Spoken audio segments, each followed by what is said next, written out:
ये बताओ आप जेल कैसे आ गई मैया? बेटा और हमारी जो बहू थी दोनों प्यार करते थे शादी के पहले। आपका बेटा बाप पड़ोस में रहते थे हमारे समधन के, माँ बाप पड़ोस में, तो हमारी बहू उनके घर चले गई। ठीक है। वो आना नहीं चाहती थी कि नहीं मैं तो मेरी माँ के पास रहूंगा। तो धीरे धीरे करके बेटा भी चला गया। और आप लोग भी इस प्रश्नोत्तरी को यूट्यूब पर देख ही रहे हैं, जो यूट्यूब पर जुड़े हैं वो चैनल को सब्सक्राइब कर लें और शेयर करें। राधे राधे महाराज जी के प्रिय भक्तों, कैसे हैं आप सब? उम्मीद करती हूँ अच्छे ही होंगे। मैं मेरे चैनल में आप सबका स्वागत करती हूँ। महाराज जी कथा के साथ साथ एक प्रश्नोत्तरी भी चलाते हैं जिसमें लोगों की शंका का समाधान करते हैं। कोई भी मन में प्रश्न हो महाराज जी बहुत सरल तरीके से उसका उत्तर कर देते हैं और बहुत ही अच्छे से समझाते हैं।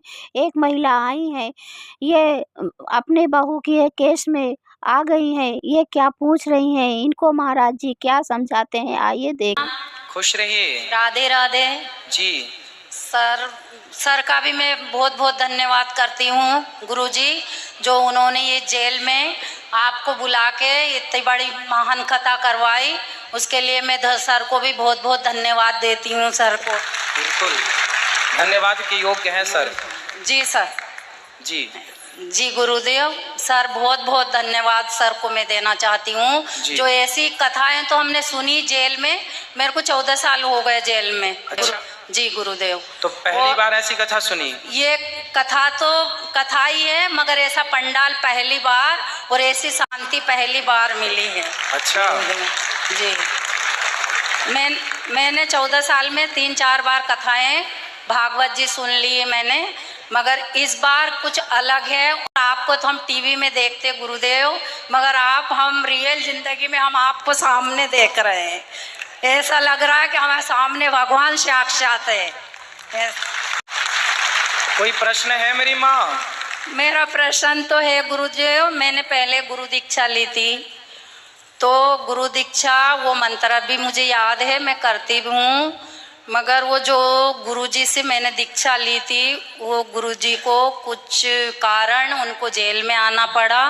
तो जेल में तो आप भी हैं? तो हमारे से बाद में आए थे, तो वो कारण उनको आना पड़ा, तो वो गुरुजी को बदनाम करते हैं, वो गुरुजी ऐसे हैं, वो गुरुजी ऐसे हैं, सारी जनता उनके बारे में गलत बोलती है, मगर हमारे दिल से तो हमने गुरु मान लिया है उनको। कोई बात नहीं, मंत्र का जाप करो, श्रीमन नारायण का जाप करो। कोई भी व्यक्ति कहीं से भी कभी भी भगवान का नाम धोखे से भी ले ले, भाव कुभाव अनख आलस हूँ, नाम जपत मंगल दिशि दसहूँ। भगवान का नाम कोई धोखे से भी ले ले तो कल्याण हो जाता है। आप तो श्रीमन नारायण जपो। ये बताओ आप जेल कैसे आ गई मैया? गुरुदेव, बहू के केस में हूँ मैं। क्या किया बहू के साथ आपने? हमने कुछ नहीं करा। बेटा और हमारी जो बहू थी दोनों प्यार करते थे शादी के पहले। आपका बेटा और आपकी बहू? जी। मतलब दोनों पति पत्नी? वो ऐसे थे जब शादी भी नहीं हुई थी। मतलब शादी नहीं हुई तब भी प्यार करते थे, शादी हुई फिर भी प्यार करते थे? तो प्यार करते थे, तो पड़ोस की थी वो लड़की। हाँ। तो बेटा और वो उनमें प्यार हो गया। ठीक है। तो सबने कहा नहीं देना लड़की। हाँ। मगर वो लड़का लड़की नहीं मानते थे। ठीक है। फिर लड़की को उनके दादा दादी के यहाँ पहुँचा दिया। फिर जब प्यार करते थे, पड़ोस में थी, लड़की भी थी, ठीक थी, तो कर देते शादी, क्या दिक्कत? तो हमारी मर्जी थी, वो लोग नहीं चाहते थे। फिर उनको गांव पहुंचा दिया। हमने बोला भैया तुम्हारी लड़की को गांव पहुंचा दो, कल को हमारे लड़के के साथ में कुछ हो जाएगा। उन्होंने दादा दादी के यहाँ पहुंचा दी। फिर हमारे लड़के की हम दूसरी जगह करने लगे। अच्छा। तो उसको पता चला, जिस दिन हम मंगनी कर रहे थे वो 2 दिन पहले आई, और संडे के दिन 2009 की बात है, वो लड़के को लेके खुद चले गई। फिर उनके माँ बाप आए, हमारे घर पे मंगनी वाले आ गए कि इनके घर तो दूसरे मंगनी वाले आए, तो फिर अपनी लड़की कहाँ गई? तो शर्म के मारे वो हमारे पास नहीं आए। फिर वो चले गए। फिर हमारा लड़का ही नहीं मिला, तो हमने उनको वापस लौटा दिया। बाद में पता चला कि लड़का लड़की चले गए। फिर हमने उनको ढूंढ के ला दिया। फिर उन्होंने कहा कि हम इनके साथ में मंगनी करवाएंगे। मंगनी करवा दी, सुबह 11 बजे मंगनी करवा दी, और शाम को बोला 5 बजे इनको हल्दी लगेगी। तो जैसे तैसे करके हमने उधार पाव लेके पैसे मंगनी की तैयारी करी, हल्दी लगा दी, शादी हो गई। शादी रहने लग गई। शादी किससे हो गई? वो पड़ोसन की लड़की से? जी जी। जिसके साथ लड़का प्यार करता था। ठीक प्यार है, करता था। ठीक है। शादी हो गई, फिर उसकी माँ वहाँ से ससुराल से आ गई। उसके माँ बाप पड़ोस में रहते थे, हमारे समधन के माँ बाप पड़ोस में, तो हमारी बहू उनके घर चले गई। ठीक है। फिर रहने लग गई। हमारा पोता हो गया, हमने कहा कि अब 6-7 महीना का होगा तो हम पोते को हमारे घर ले आए। वो आना नहीं चाहती थी कि नहीं मैं तो मेरी माँ के पास रहूंगा। तो धीरे धीरे करके बेटा भी चला गया, फिर रहने लग गए। फिर हमारे घर जब भी कार्यक्रम आए तो ऐसे। तो फिर आप जेल क्यों आ गए? बहू मर गई। बहू कैसे मर गई? जल के।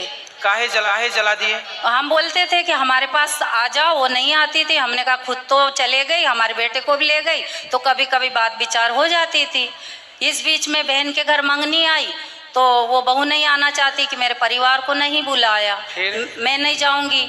मेरी बहन ने कहा कि मेरे पास अभी इतनी व्यवस्था नहीं है। तो फिर आपने उसको जला दिया? नहीं। हाँ। गुरुदेव, वो खुद ही जली और पड़ोस में जल गई उनके। तो वो घर अपने से कैसे जल जाएगी? वो तो प्यार करती थी अपने पति से, बढ़िया। तो मेरा बेटा भी उन्हीं के पास में रहता था। हाँ, तो फिर वो जब सब बेटा पास में है, उसका बच्चा पास में, उसकी माँ पास में, तो वो क्यों जल जाएगी? तो हमारी बहन के लड़के की मंगनी हुई तो वो आना नहीं चाहती थी। हाँ। तो उनके माँ बाप ने डांटा उसको। ठीक है। डांटा कि तुम जाओ, अगर तुम ससुराल में रहती तो तुम जाना पड़ता। हाँ। तुम हमारे पास है। हाँ। तो तुम क्यों नहीं जा रही? उसका मामा आया कहीं से, उसको 2-4 चाटे मार दिए। अच्छा। चाटे मार दिए।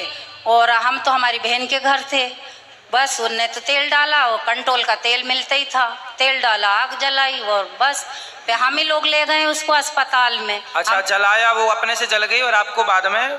नहीं, उनके नाना नानी ने हमारा नाम लिया। हाँ, क्या आपने जला दिया? हाँ, कि हम लोग फंस जाएंगे, तुम एक किसी का भी नाम लो। उनको गाली दे दे के। मेरी बहू बहुत अच्छी थी, बहुत अच्छी थी, बहुत सुंदर भी थी और हमारा बहुत ख्याल रखती थी। तो फिर भी आपके पास नहीं रहती थी? नहीं, पड़ोस में थी, मगर आती जाती थी, खाना हमको खिलाती थी बराबर। शाम के टाइम छोटी बहू खिलाती थी। तो जरा सी बातों में आत्महत्या कर ली उसने? जी जी, हमारा कोई कसूर नहीं है, ये तो भगवान ही जानता है। चलो, भगवान आपको सुखी रखें। जब आपका कसूर नहीं है तो किसी जन्म का जो रहा होगा वो आपको इस जन्म में मिल रहा है। गुरुदेव, अब हम रिहाई होने वाली है हमारी। कब की रिहाई है? 14 अप्रैल की। वाह, बधाई हो आपको। जल्दी आप जाइए और फिर आप गलतियां ना कीजिएगा। गुरुदेव, गलती तो नहीं थी, पुराने जन्म के होएंगे तो अब इस जन्म में भुगत रहे हम, मगर इस जन्म में तो नहीं करा हमने। चलो, अच्छा, भगवान करें आप सुखी रहें, स्वस्थ रहें। कई बार जी गुरुदेव, बहुत आनंद आ रहा है और हम मथुरा वृंदावन आना चाहते हैं, यहाँ से छूट के जाएंगे। जरूर आइए, जरूर आइए, जरूर आइए। स्वागत है आप सबका। धन्यवाद गुरुदेव। खुश रहिए। दोस्तों, महाराज जी की प्रेरणादायक बातों से हर कोई प्रेरित होता है। अगर आपको भी महाराज जी की बातें प्रेरित करती हैं तो वीडियो को लाइक तथा शेयर करके कमेंट में राधे राधे जरूर लिखिएगा, क्योंकि यही वो एक ऐसा नाम है जिसे लेने मात्र से ही सारे दुख दूर हो जाते हैं। मिलती हूँ नए वीडियो में, अपना ख्याल रखिए।